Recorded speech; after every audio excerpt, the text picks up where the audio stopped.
Meron din dito kabayan, paa, kaliwa. Kaliwang paa siya. Hindi mo to mahalata na paa siya kasi pag tuyo tong bato, akala mo ano lang siya, nature lang. Pero nung pagbasain mo to, paa siya na kaliwa. Malaki. Ito yung hinlalaki oh. Yan.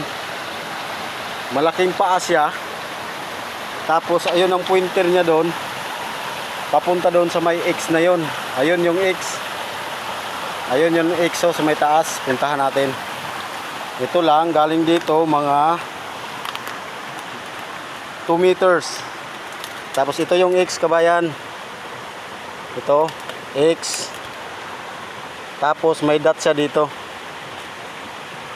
Kasing laki lang din ang butas ng sigarilyo. Left side siya. Tapos ang baba nito kabayan, ito, may dalawa siyang butas, parang mata. Ayan. Tapos sa baba may isang mata din na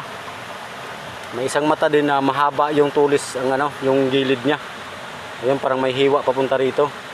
Tapos parang ito nag-letter C ito. Parang ano siya, cave. Parang kuweba siya. At saka yung sa ilalim, ayun, puro mga boulders na mga bato. Bilog at saka may box pa dun sa ilalim mo. Ayun, naka-box up. Puro mga bato yun, nakatambak sa ilalim. Yan o. Tsaka ito, parang ang kinis nito. Yun. So, ayun yung letter X. X siya, X. Tapos ito, may dot. Tapos yan, may butas din dito. Papunta doon, nakatingin.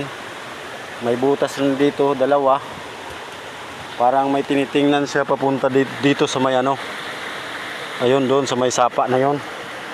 At saka ito, itong mata na to na isa lang, ang haba ng ano niya, gilid. Dito nakaguhit papunta rito. Papunta doon sa ilalim. At saka ito rin mata, hindi ko alam kung saan yun nakatingin. At saka yung X, parang inikot lang tong X eh. Ito yung X oh. Ito yung guhit ng X oh. X. Ayan. Papunta sa baba. Ay ito. Dito may ano pa pala oh. May arrow pa pala to dito. Galing sa X na to.